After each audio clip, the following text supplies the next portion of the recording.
नमस्कार दोस्तों, आप सभी का स्वागत है Aryan mobile tips YouTube channel में। अगर आप भी यूज करते हो Realme Narzo 9 5G का फ़ोन, तो इस वीडियो में बताने वाले हैं कि अगर अपने फ़ोन में यहाँ पे कॉल कर रहे हो किसी को भी तो आवाज़ जा नहीं रहा या आवाज़ आ नहीं रहा, कॉल एंड प्रॉब्लम, कॉल से रिलेटेड कोई भी प्रॉब्लम रहेगा 100% इस वीडियो में सॉल्व करके बताने वाले।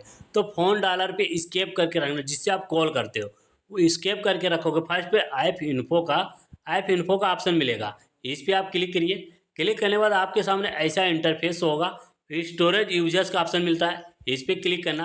क्लिक करने के बाद ऊपर से चौथा वाला ऑप्शन मिलेगा क्लियर डाटा का, इस पर क्लिक करिए। राइट साइड नीचे मिलेगा डिलीट का, डिलीट वाले ऑप्शन पे क्लिक कर देना। आपका फ़ोन डालर डिलीट नहीं होगा, टेंशन लेने की ज़रूरत नहीं है। इसके बाद पूरा बैक आ जाना। इसके बाद यहाँ पे कॉल करके बात करिए, आवाज़ जाएगा भी, आवाज़ आएगा भी। अगर जिसके फ़ोन में जा नहीं रहा है या आवाज़ आ नहीं रहा है तो कॉल साउंड प्रॉब्लम है। कोई मोबाइल के नज़दीकी में दुकान पे जाके आप दिखा सकते हैं।